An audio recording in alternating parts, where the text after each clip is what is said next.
Hello everyone, welcome to my channel. তো আজকে cookie টুকির special menu হলো পাবদা মাছের চটপটা। এই প্রচণ্ড গরমে রান্নাটা তাড়াতাড়ি হয়ে যাওয়ার জন্যই কিন্তু এর নাম দেওয়া হয়েছে পাবদা মাছের চটপটা। তো প্রথমেই মাছটাকে ধুয়ে এনে একটু নুন দিয়ে দিলাম, এবারে দিচ্ছি হলুদ,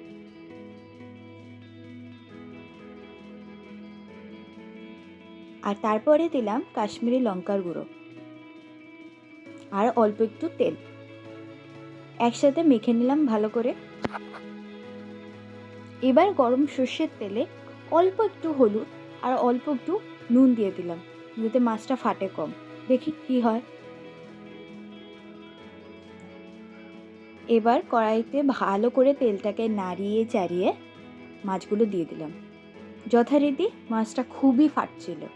তো এই ক্ষেত্রে আমার মায়ের একটা স্পেশাল টিপ কিন্তু ভীষণ কাজ করে। সেদিন আমার মা বলেছিল যে অল্প একটু আটা দিয়ে মাছটাকে মেখে রাখ, তাহলে দেখবি মাছটা কিন্তু এতটা ফাটবে না, আর তেলটাও কম ছিটবে গায়ে, আর ভাজাটাও খুব তাড়াতাড়ি হয়ে যাবে।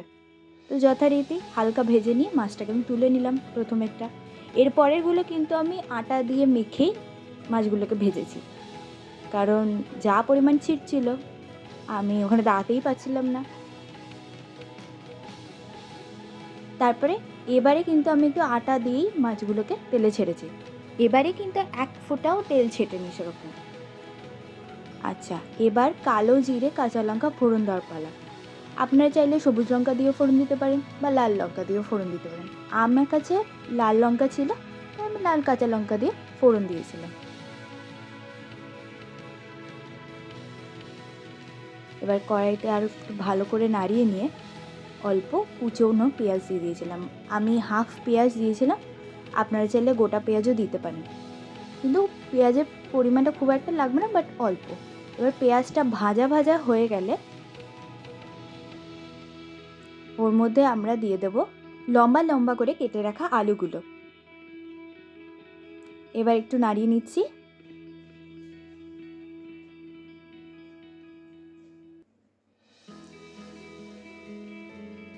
আর এবারে দেব অল্প একটু নুন আর হলুদ। এবারে আবার একটু কড়াইতে ভালো করে আলুগুলোকে নাড়িয়ে চাড়িয়ে নিয়ে দিয়ে দিলাম কাশ্মীরি লঙ্কার গুঁড়ো। শুকনো লঙ্কার গুঁড়ো আপনারা অ্যাড করতে পারেন বা নাও দিতে পারেন। আর দিচ্ছি একটু জিরের গুঁড়ো।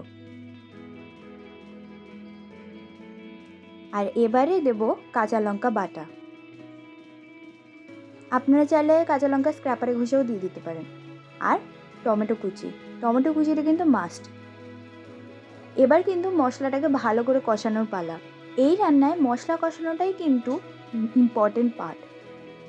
তো মশলাটাকে যত ভালো করে আস্তে আস্তে কষানো হবে, রান্নাটা কিন্তু ততটাই সুস্বাদু হবে।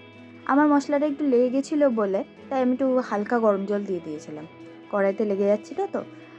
এবার কিন্তু ফ্লেমটাকে কমিয়ে আপনারা ভালো করে মশলাটাকে নাড়িয়ে নেবেন আর কড়াইটা ঢেকে দেবেন।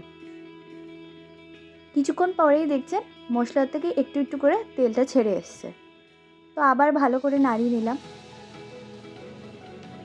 এবার মশলাটাকে ভালো করে নাড়িয়ে নিচ্ছি। এখানে কিন্তু একটু ধৈর্যের ব্যাপার আছে। আর এবার নুন হলুদ আটা দিয়ে যে মাছটাকে ম্যারিনেট করে রেখেছিলাম, সেটাকে একটু জল দিয়ে ভালো করে ধুয়ে নিয়ে দিয়ে দিলাম ঝোলের মধ্যে। এবার আবার কষানোর পালা। এবার দেখতেই পাচ্ছেন ঝোলটা অনেকটা হয়ে এসেছে। এবার আরও একটু সাঁতলে নিয়ে আমি কিন্তু কড়াইটা ঢেকে দেবো। কিছুক্ষণ পরে ঢাকনাটা খুলে নিয়ে দেখলাম রেডি। এবার কিন্তু আমি আমার স্পেশাল ইনগ্রিডিয়েন্টটা অ্যাড করছি, সেটা হচ্ছে চিনি। আমার মনে হয় চিনি একটু মাছের ঝোলে বা একটু রান্নাতে না দিলে না রান্নাটা কেমন পাঞ্চা পাঞ্চা লাগে, তাই আমি সবসময় অল্প হলেও চিনি ইউজ করি। এবার ভালো করে সাঁতলে নিচ্ছি। আর আমার অস্ত্র হচ্ছে কাঁটা চামচ, আলুগুলো সিদ্ধ হয়েছে কিনা সেটা দেখার জন্য। এবার ভালো করে আরেকটু জল দিয়ে দিলাম, কারণ আমার বাড়িতে বেশিরভাগ লোক একটু ঝোল ঝোল খাওয়া পছন্দ করে। আর এই চটপটা নাম হয়েছে কারণ এটা খুব চটপট হয়ে যায়, তাই আরেকটু গরম জল দিয়ে এবার মাছগুলোকে ছেড়ে দিচ্ছি। আমি তো বলবো এই প্রচণ্ড গরমে একাধ রবিবার যদি আমাদের রান্না করতে একান্তই ভালো না লাগে, তাহলে কিন্তু এই রেসিপিটা মাস্ট ট্রাই। আর আমাকে অবশ্যই কমেন্ট করে জানাবেন যে আপনাদের কেমন লাগলো। ভালো হোক, খারাপ হোক, যাই হোক আমাকে কিন্তু নিশ্চয়ই জানাবেন। আচ্ছা, লাস্টে কিন্তু অনেকটা ভালোবাসা আর প্রয়োজন মতো ধনেপাতা অ্যাড করতে কিন্তু একদমই ভুলবেন না। আমি একটুখানি ঝোলটা ফুটে যাওয়ার জন্য অপেক্ষা করছি, আর এবারেই আমি দিয়ে দিলাম ধনেপাতাটা। ধনেপাতা দিয়ে কড়াইটাকে ঢেকে রাখবেন, আর কিছুক্ষণ পরে ঢাকনা তুলে নিলেই তৈরি আমাদের পাবদা মাছের চটপটা।